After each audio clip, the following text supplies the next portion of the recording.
This program was made possible with support from the Cleveland Foundation and in part by Cuyahoga County residents through Cuyahoga Arts and Culture.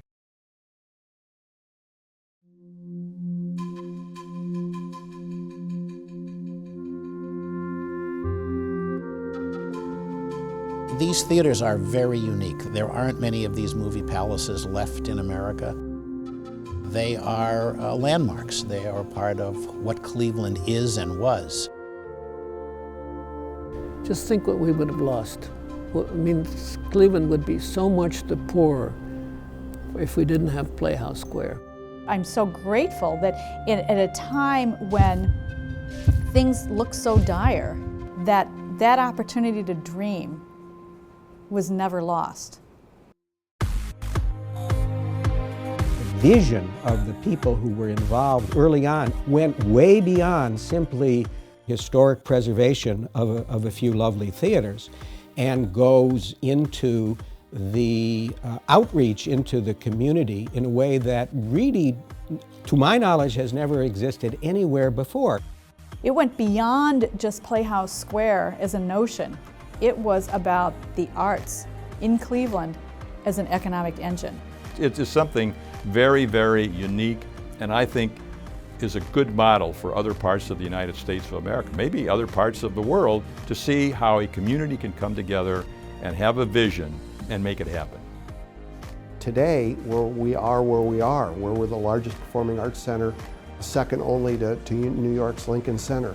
No one would have imagined that in the 70s. No one would have imagined that in the 80s. And I'm not even certain that anyone would have imagined that in the early 90s.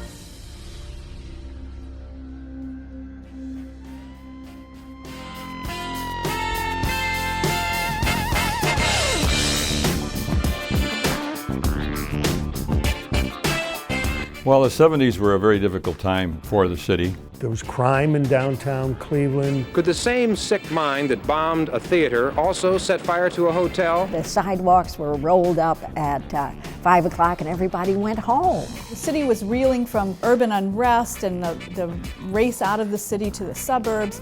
Playhouse Square was a disaster because of the white flight, which was a reflection of the country. This area was like a ghost town. All of Euclid Avenue was empty. There were jokes about how there was so little happening in downtown Cleveland that you could roll a bowling ball down the middle of Euclid Avenue. The theaters had closed, and when they closed, it just emptied out. People were moving out, and the downtown was kind of a lonely place. It was sad. I've always loved downtown. Everybody went to the theaters when we were children and growing up in Cleveland because it was the only place you could go, downtown.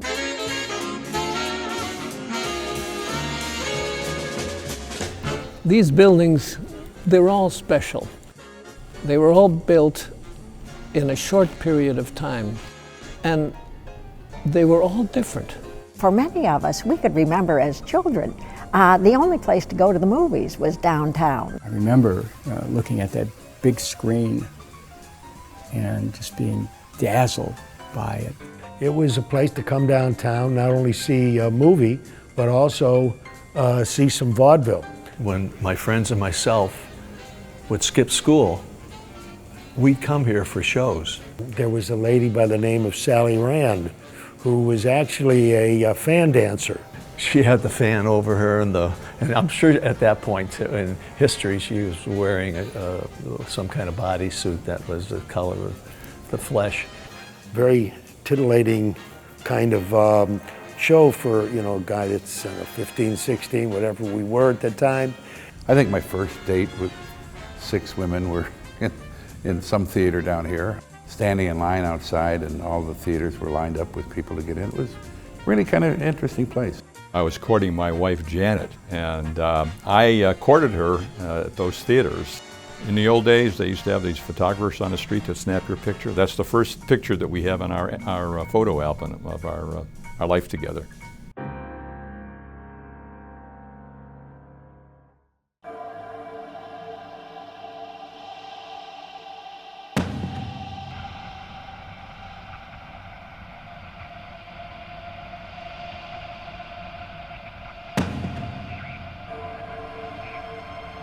None of these theaters have been used at all for any purpose whatsoever for a long time. They were falling apart. Water had been leaking through here for years. The damage was devastating. The theaters were virtually unusable. It was like hopeless.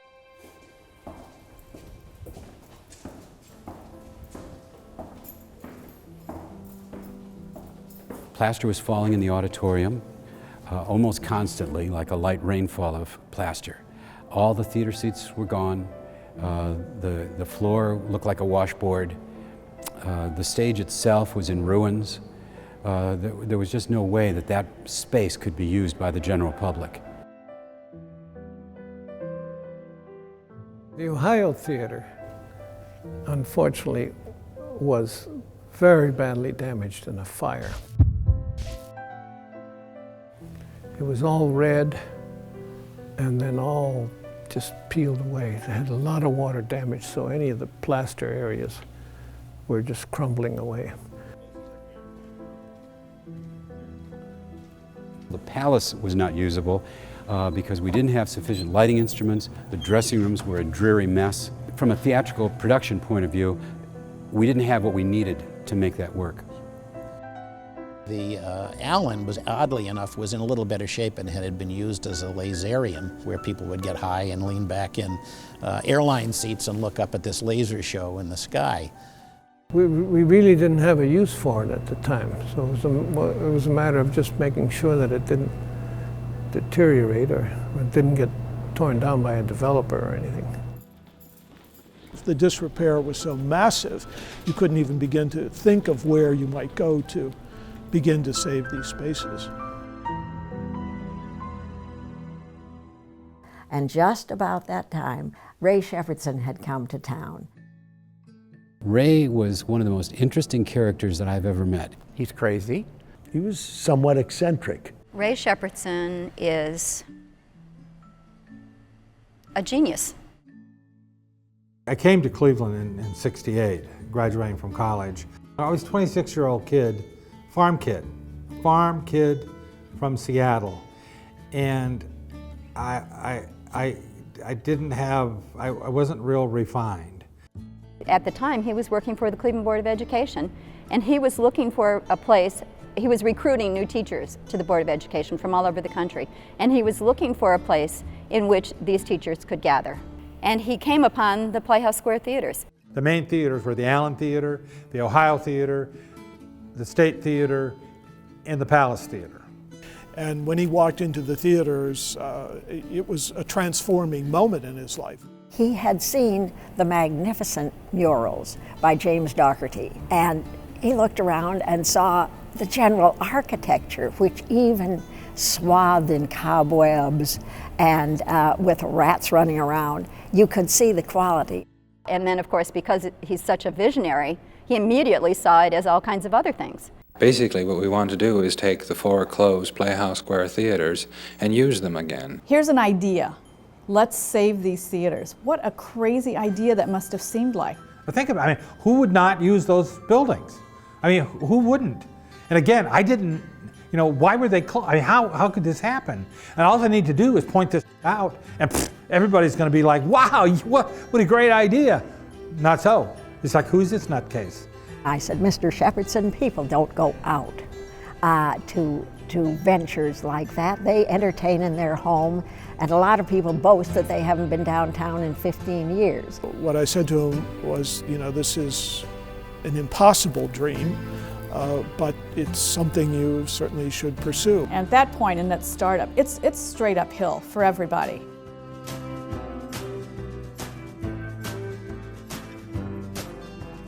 We started selling the lifetime memberships in the Playhouse Square Association, which was a huge mistake. You never have a lifetime anything.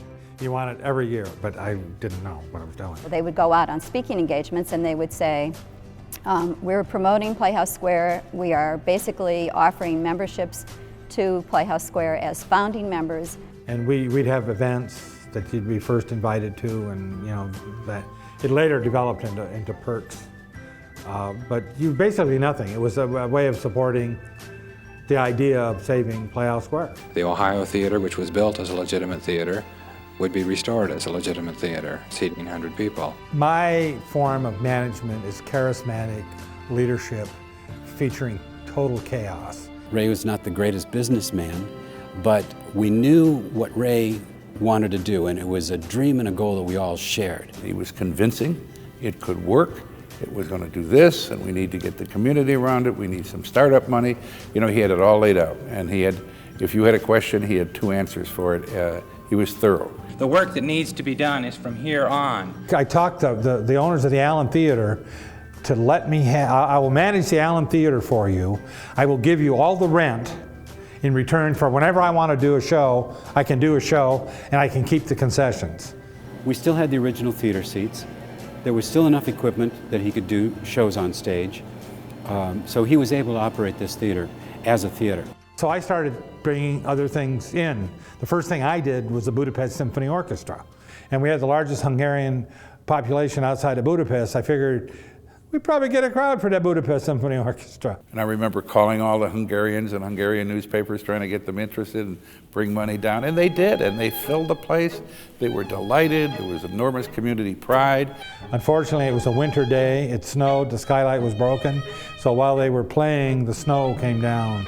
And they were such good sports because, you know, fiddle players are not supposed to play in the cold. That really kicked it off because it gave certain credibility and legs to the issues that he kept saying will work, it'll work, it'll work, and nobody would believe him but would still peel the paint. You know, something that seems to be just going along smoothly usually doesn't work because inertia overtakes it. The Plain Dealer, May 25th, 1972.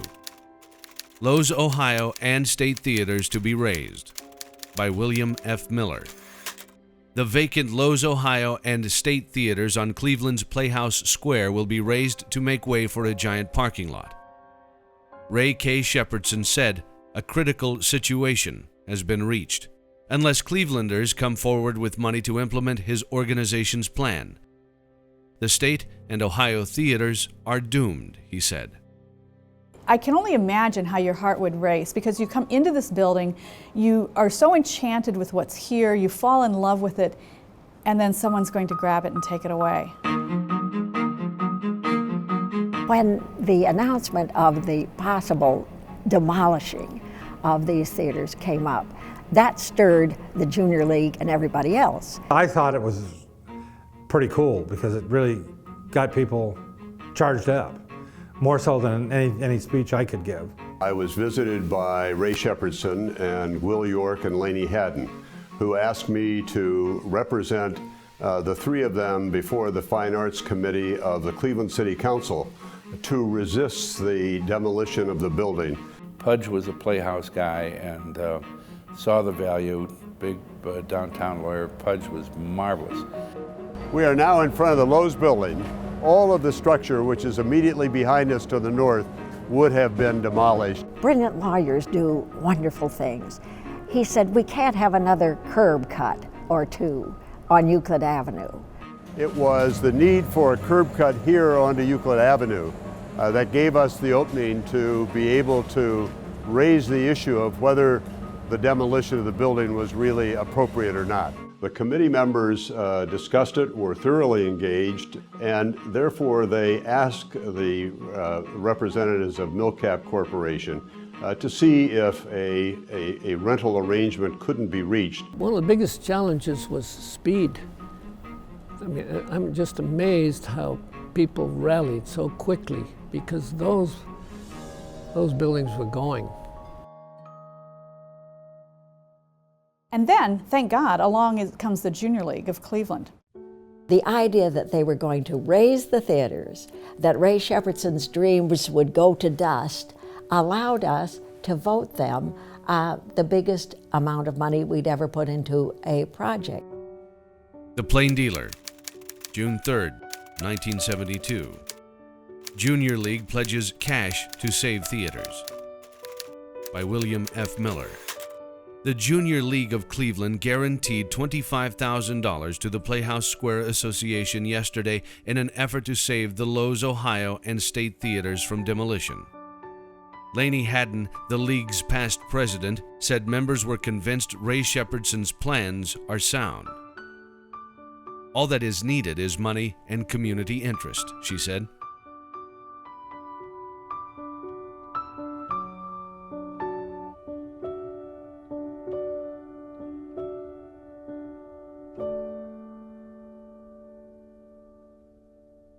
Without the support of the Junior League, I'm not sure we would have made it off the dime in the very beginning. You know, those influential women that were in the community at that time really rallied in many public ways, such as their very generous support and a lot of behind the scenes. Because we were all so excited about it, we generated that excitement to our husbands and brothers and fathers-in-law and fathers, and they began to catch that fire. As someone said, junior leaguers sleep with the most powerful men in Cleveland, their husbands. We also talk to them.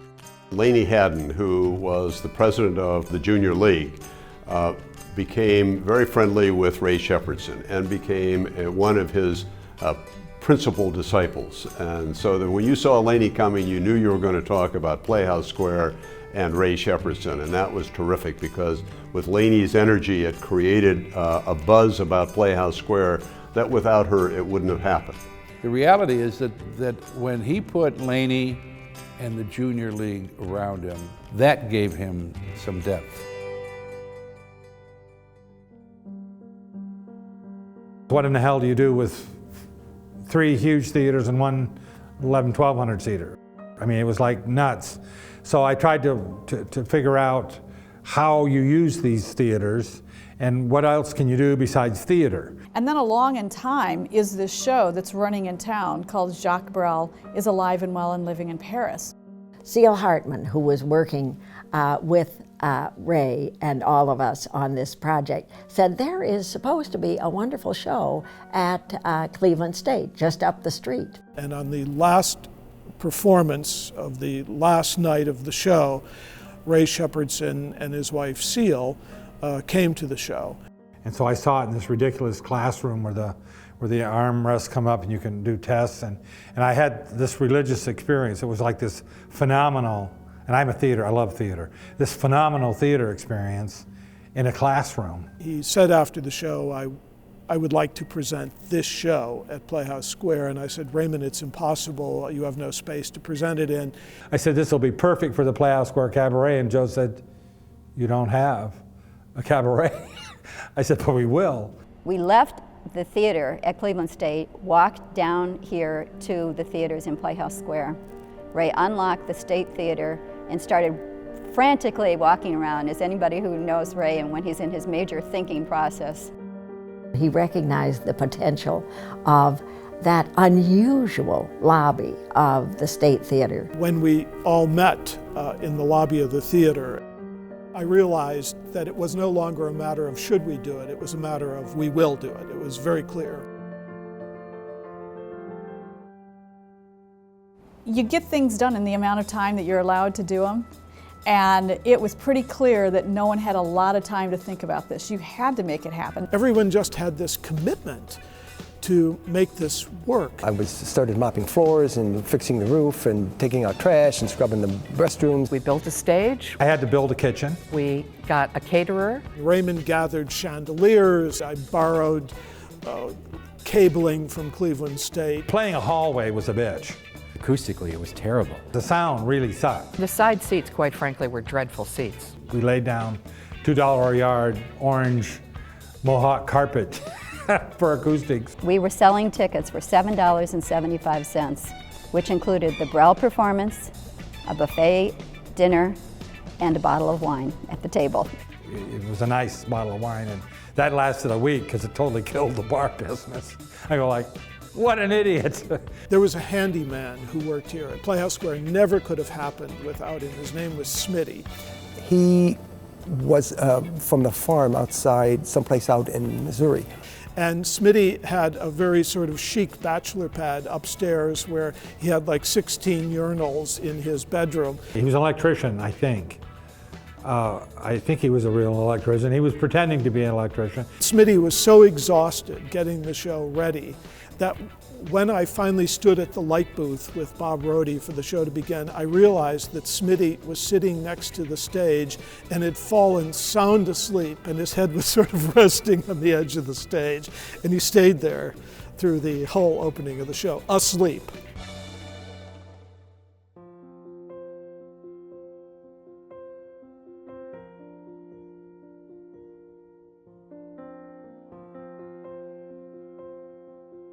I think there were about 100 people there, and the tables were all sort of spread out so we'd look like we had more people than we did. And we were very surprised. I mean, we had done the show before, but this time, people went crazy.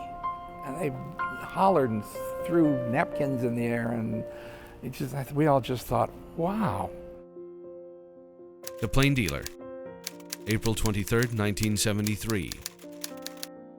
Cabaret Theater, off to a good start here, by Peter Bellamy. The show is Jacques Brel is alive and well and living in Paris. It is a musical with more intelligent, civilized comment on life, love, tragedy, and the sins and woes of this planet. Located in the lobby of the Old State Theater, the new Playhouse Square Cabaret has opened in a blaze of glory. In '73, people didn't come through the front doors of the theater. They came through a side door that's a fire exit today, and it was a fire exit then, off of East 17th Street. They came into the back of the auditorium, paid for their tickets, walked upstairs onto the mezzanine level of the lobby of the State Theater where they had cocktails. Meanwhile, down here on the main floor, this was filled with tables and chairs.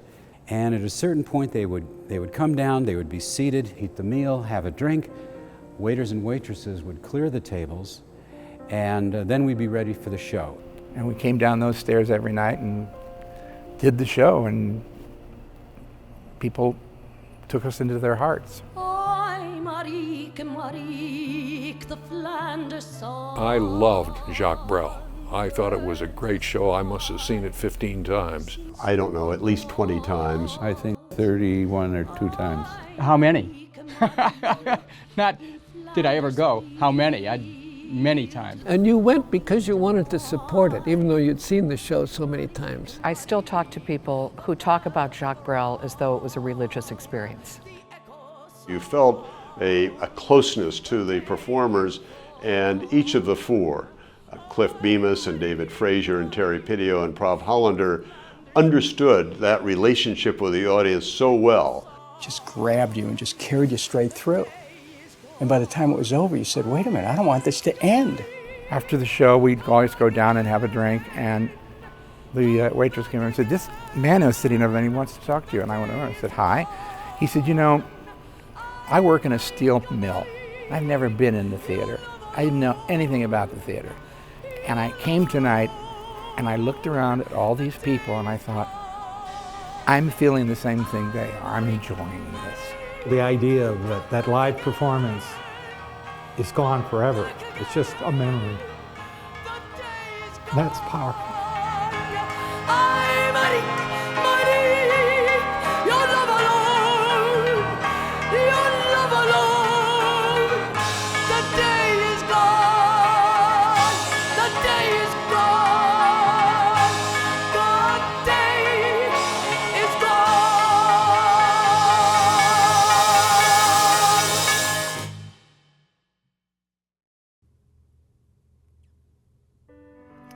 Well, you feel pretty good. How is it that the first show you actually produced becomes the longest running show in Cleveland history? What are the chances of that? And if it didn't work, it wouldn't have worked. Had Jacques Brel not been successful, it would have been very, very difficult for us to create the longevity that would allow us ultimately to get to the renovation of the theaters themselves. That gave the opportunity for people to come together at Playhouse Square and not only dream about what Playhouse Square might be, but what the city of Cleveland could be again. It was a powerful, powerful time in the city's history. I think all of us knew that something was going to happen, something was coming. But I don't think any of us could dream that big. Maybe Ray Shepherdson could dream that big. But I think the rest of us were just along for the ride of our lives.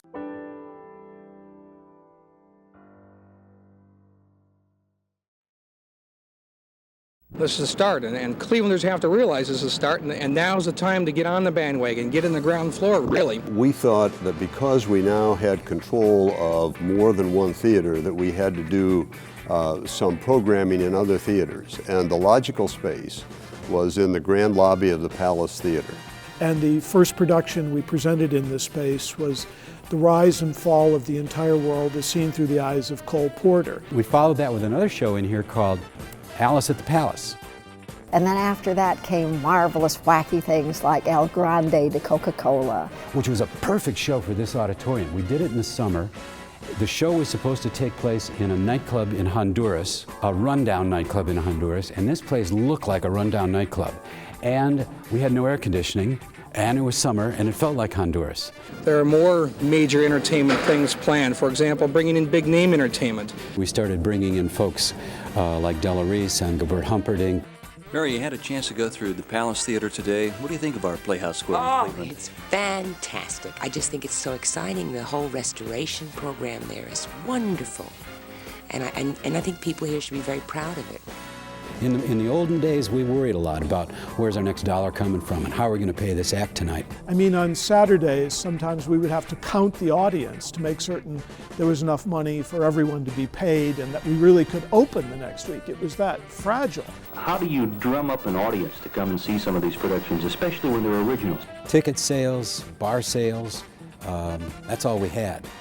And some days that worked, some days that may not have been quite enough. Cher was signed in to perform, and we had $1 million in advance ticket sales.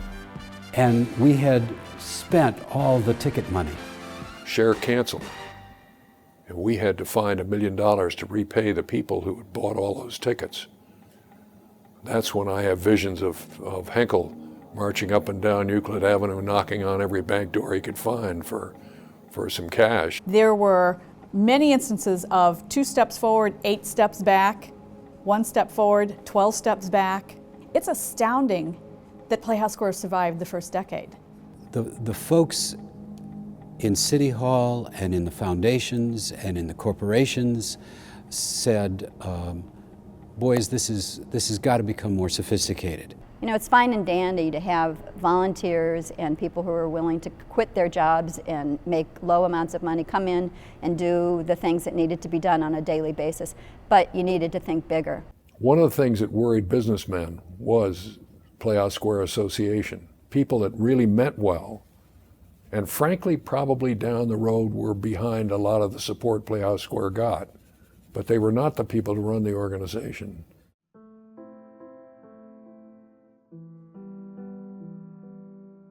We needed to have a body that was in control, that could go out and represent potential donors, that they ran things. The very first thing to be done was to find someone, an architect most probably, who could do a master plan of Playhouse Square. They hired me to help mothball these theaters, you know, because they were leaking and we just didn't want them to deteriorate any further. And in doing that work, I thought, well, gosh, we should have a bigger plan. So we built a model of the whole area. It suggested underused properties, how they might be changed, for instance, a hotel, a museum of light, office buildings, parking structures, other theaters. These were just possibilities that over 20, 30 years, something could continue to grow. So they saw that, yeah, it's great to have a few wonderful theaters and then to have a little organization that can book those theaters, but they went well beyond that and they started to develop the community around it. When we bought the Black Angus restaurant on the corner of 14th and Huron out of bankruptcy for just a song, and we converted it to the rusty scupper. We brought rusty scupper in from California. People said that couldn't be done. Well, we did it, and we then controlled a key piece of real estate in Playhouse Square. Likewise, we bought the Wyness Point building for almost nothing, and that's where the Wyndham Hotel stands today. And that's what really made Playhouse Square in Cleveland unique, is they had a vision early on that they needed to come in and develop the whole package. Playhouse Square is trying to figure out what it wants to be. It's a little uncertain. There is the dream. There's a big dream about what it could be in terms of a performing arts center. Yet at the same time, when Playhouse Square is trying to present things on the stages, that is not really being successful for the organization. That's a time when we had real concerns on the board because frankly, we didn't think we had the best staff talent, and some of us were quite concerned that, gee, maybe we ought not be in this thing, and we're going to find ourselves in real trouble. There is a sentiment among the trustees and a knowledge among the trustees that in the wide business community, that there is not really a respect for the organization or a belief that the organization is going to be able to pull it off. Ray Shepherdson was perfect for the role he was playing in trying to stir up interest in the theaters. But he let his hair grow very long, and he was an unkempt kind of a guy, and he looked like he was right out of the Bowery. And that didn't bring on the support and enthusiasm of the business community. The Plain Dealer, December 24th, 1979. Idealist Shepherdson leaves, seeks new theater challenges. By William F. Miller. Ray K. Shepherdson dared to dream big dreams and to make those dreams come true. He was dismissed by downtown businessmen as a romantic idealist when he began his crusade to save the Playhouse Square district almost a decade ago. Shepherdson said he is not bitter and has no regrets. I was planning to leave. I was starting to thinking about leaving 2 years before I left. I'd done everything I could do, and what I was starting to do I thought was damaging. We were all moving on, all of us, and we all knew, we knew that Playhouse Square would have its own life, and we knew that it would require different kinds of people. It's hard to let go. But letting go actually is a good thing. You have to move on. They asked me what the hardest part of the restoration was, and I said, say goodbye. I just broke down. It was just like, that's crazy. How can you, it's just thinking about it, it's like saying goodbye to all these wonderful people was really, it's the hardest part.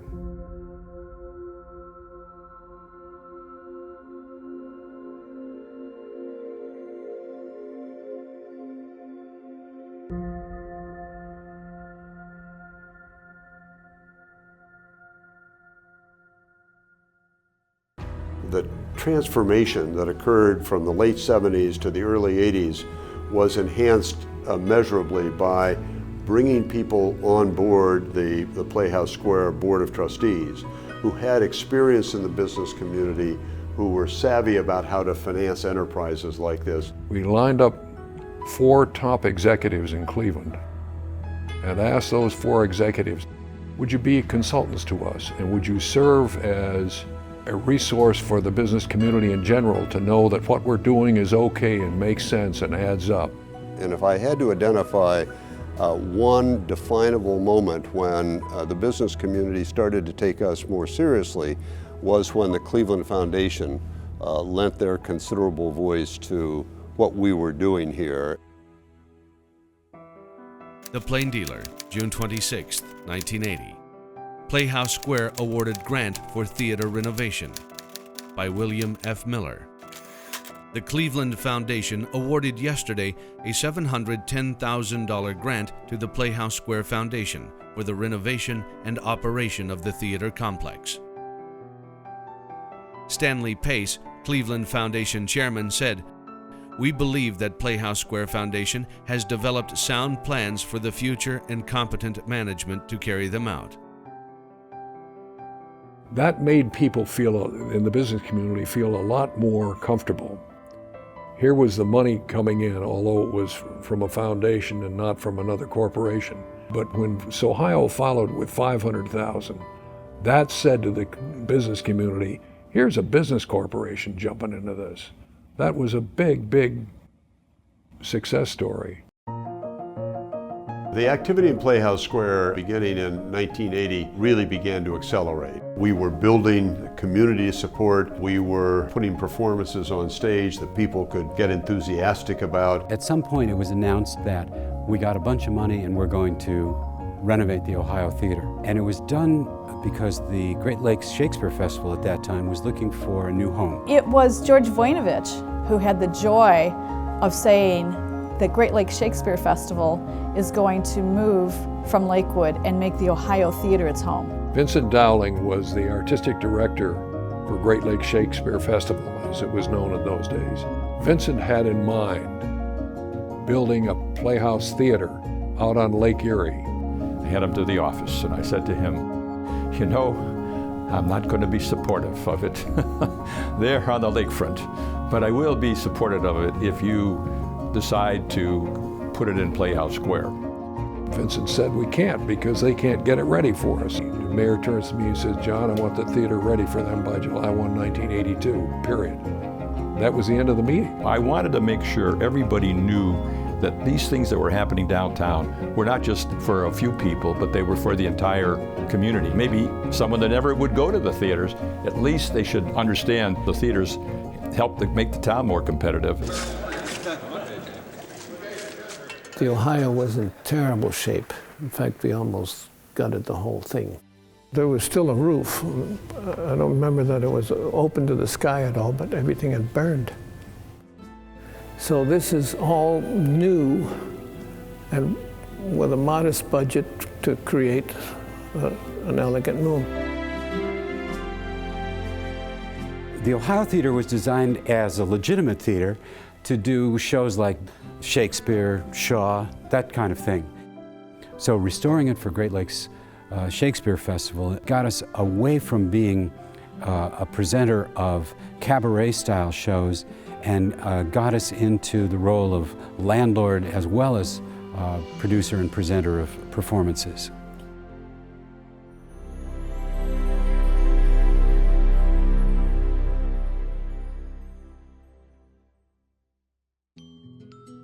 With the successful completion of the renovation of the Ohio Theater, we had engaged a consultant to help us identify somebody who really could take Playhouse Square to a whole new level. We began to bring in people that knew something about theater, i.e.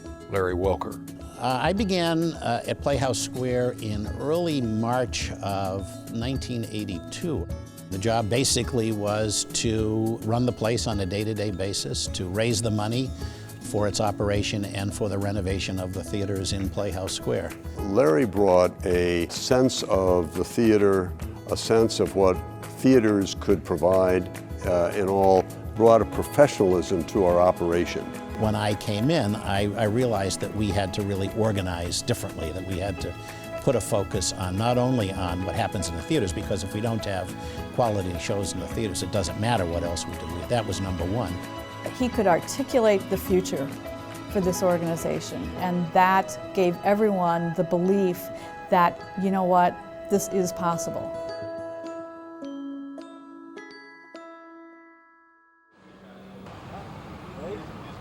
I think we really felt that we had turned a corner when we opened the State Theater.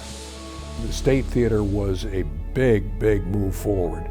Well, the State was a very large, very beautiful theater. The lobby murals had appeared on the cover of Life magazine in the 1950s. They were such an important work of art.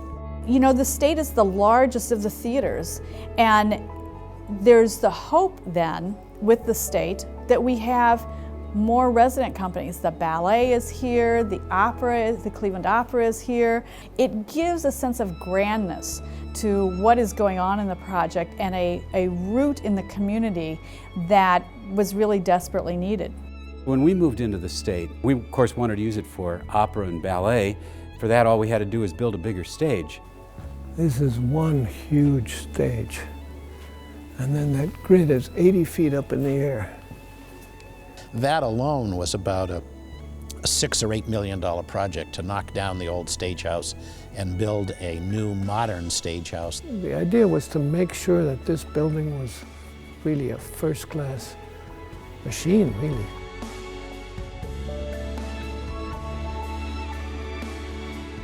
Just by sheer size, a sellout in the state is triple the attendance that it is in the Ohio Theater.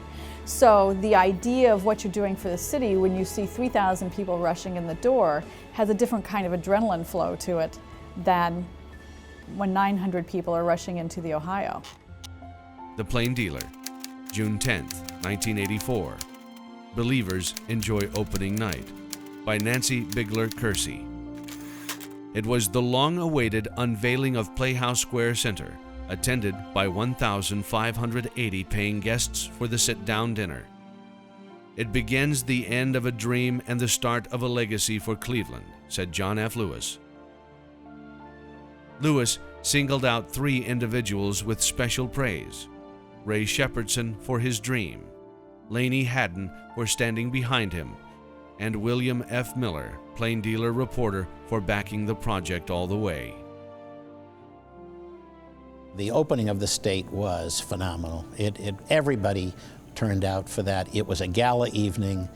There was this huge celebration. There was this, aha, we've made it. I think people really began to understand that one day all of these theaters were going to be renovated and providing performing spaces for the people, not then just of Northeast Ohio, but from a wide swath of the Midwest. Playhouse Square has some measurable success. We have important resident companies between these 2 theaters now. You've gathered up many of the art forms and you've placed them here at Playhouse Square. There was actually a belief that, you know, we're done. There was a period there where it looked like things they'd reached a point where there didn't seem to be the extra effort that was needed to carry and the marathon, okay? Remember, it was built as a rebirth for live entertainment in downtown Cleveland. We're talking about the revitalization of Playhouse Square. Years of sweaty work restoring the state and Ohio theaters ended back in June with a gala reopening celebration down there. But now that the streamers have come down, we've been wondering if the millions of dollars poured into this district are now paying off. There was still this sense that Playhouse Square may not make it. Mid-'80s was a particularly difficult time. Dollars were very scarce. But the palace, I think, was still hanging out there. And the question is, are we going to get that done? And if we don't get that done, we're going to have kind of this thing hanging out there. What has happened so far is that 2 theaters are open. The 3rd theater, the Palace, is going to need about $4 million more in contributions. So we had to develop a new idea and effort to try to raise money, both from the public community and the corporate community. There always were people who'd say, well, you've got 2 theaters. You need 3 theaters in Cleveland? How are you ever going to sell enough tickets to have people come to 3 theaters? You're crazy. When the Palace is finally open, that will give the Playhouse complex about 7,000 seats. How in the world are they going to fill that many seats? That, Ted, is the $64 million question. We convinced the Federal Reserve to do a study of the economic impact of Playhouse Square. And what it demonstrated was that the theaters were bringing in annually what they call $40 million in export income annually, money brought in from outside the community into the community, which wouldn't be there if the theaters were not operating.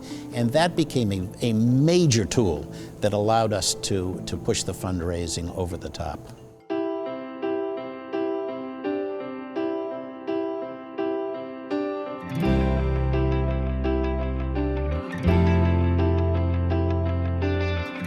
One of the things that you do in order to get people fired up is you have projects that show the community's coming together and they can see physical improvement being made.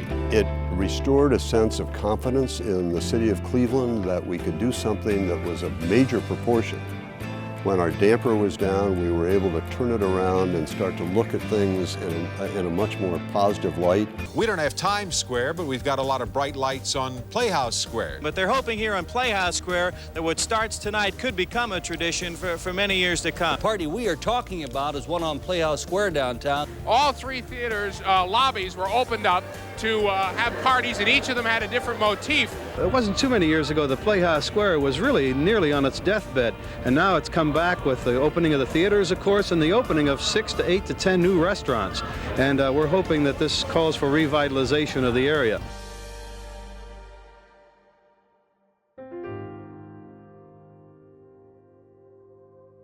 I got a phone call from Larry Wilker, who said, "George and Barbara Bush had me over to their house last night. They want me to go down and run the Kennedy Center." I said, wow. So we started a nationwide search to replace him. And we'd got people from Boston, Chicago, LA, San Francisco, Florida, New York, all over the place. And we also talked to people here in town. And one that began to appear very interesting to us was Art Falco. And when we came right down to it, we looked in our own backyard and looked at Art Falco and said, wait a minute, we may have the person in art that has the ability to carry this organization forward. I felt that he was the best person to lead the organization, and I told the board so. Art was an accountant both by training and profession, and he was a wonderful and very loyal lieutenant to Larry while Larry was here. Larry Wilker was a great mentor to me because I had no performing arts, I had no nonprofit experience, so I learned the theater business. He essentially tutored me. People who worked with Art loved him. He was a very decisive manager, but gentle in his approach. I can see us pretty easily getting to 29 million. It's going to be that last $3 million we're going to have to kick and scratch and whatever. He's very smart, he's very creative, he has a good business sense, and that it would be a very smooth transition, but it wouldn't be status quo. We spent a few years trying to determine what to do with that theater. We knew that Great Lakes Theater Festival was in the need of a 500-seat theater. The Ohio Theater had served their needs for essentially 20-plus years, and so we approached them and said, do you have an interest in moving over to the Hannah? And they said in about 1 nanosecond, absolutely, and now it is just a magnificent theater space. It's just remarkable how Art has been able to put together the operations of the theaters with our commercial operations in an absolutely seamless fashion. I'm now known on the board for saying, Art, when are you going to bring us some bad news? We did have a couple of disappointments. One was... Because every meeting we have, it's something more and something big and something different. Now, on to the Allen Theater project.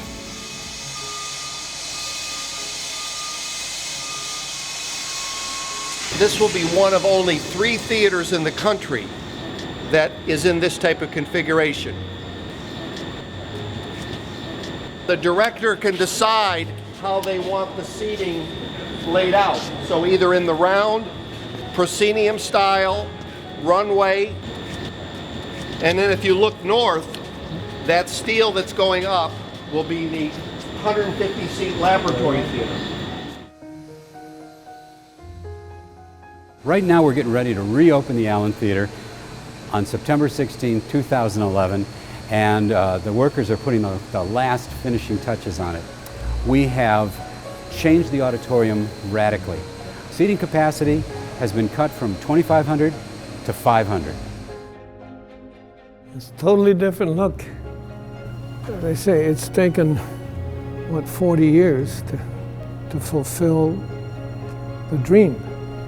And this would be the last theater on the list, and all of a sudden we have a very intense use program for it. One of the reasons, again, that Playhouse Square has been successful is the fact that we love to partner, because we believe that bringing partnerships together means that we're all stronger. We are at a historic moment at the Playhouse in moving from 8500 Euclid to the welcoming arms of the Playhouse Square family with our wonderful partners at Cleveland State University. It's a stunning, stunning theater.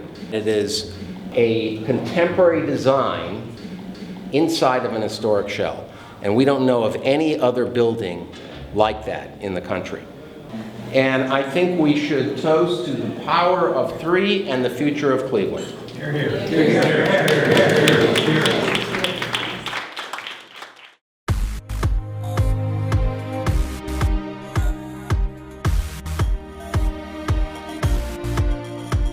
There was always this sense, even in the early days, that we had to create an enticing neighborhood. The organization decided that it was in its best interest and strategy to try to control some of the real estate in the neighborhood. Playhouse Square today is one of the largest property owners of downtown Cleveland. In today's world, we have 10 spaces that range from a 100-seat club to a 3,000-seat theater. They said, well, yeah, if we want a really robust community here, got to have a hotel. So what did they do? They partnered with one of the big national hotel chains. And maybe we ought to start to enhance our restaurant capability. Perhaps a parking garage. A big office building was built across the way. We had to buy the Hannah building, and the Hannah Theater came along for the ride. I mean, the Idea Stream building is a perfect fit. Where we have this technological partnership.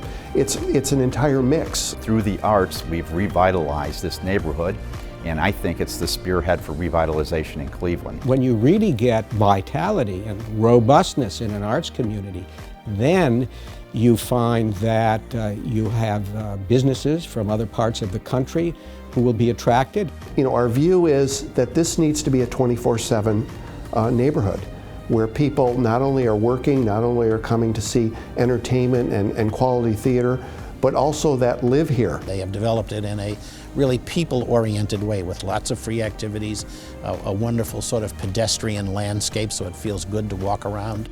Now it's not just a matter of, well, we need to renovate a few theaters. Now it's, how do we create the most dynamic neighborhood, not just in the city, but one of the more dynamic neighborhoods in the country. In the early days, there was a thought that, gee, that Playhouse Square had little economic impact to the local community. And today, in a very conservative sense, it's well over $43 million a year. Probably the best return on investment of any project of this scale in the community. It has helped to restore the confidence of the people who live in the Cleveland area in Cleveland. When Playhouse Square started to be developed, it was clear that Cleveland was in a pretty bad situation and there wouldn't be any significant downtown Cleveland if it weren't for this. The preservation of Playhouse Square has given Cleveland a chance to realize how beautiful it is. To think that you could draw hundreds of thousands of people or 1 million people a year, I mean, that was unfathomable. It's really a story about a community coming together over a project that not everyone believed could happen, but I think they deep down believed that it was worth trying. I will never be part of anything like this again in my life. I've done some wonderful things, I've traveled, I've met great artists, I've done great things, but this was a once-in-a-lifetime opportunity for those of us that were here. And it was the high point of our lives. It's very humbling to realize that you're part of something that is so enormous, that has such impact. I don't know. I mean, I was a kid. This was it. Maybe I saw it in Ray's eyes that, you know, this would be really ugly if it didn't get restored. What replaces something like this? You know, nothing replaces it. Certainly not a parking lot.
This program was made possible with support from the Cleveland Foundation and in part by Cuyahoga County residents through Cuyahoga Arts and Culture.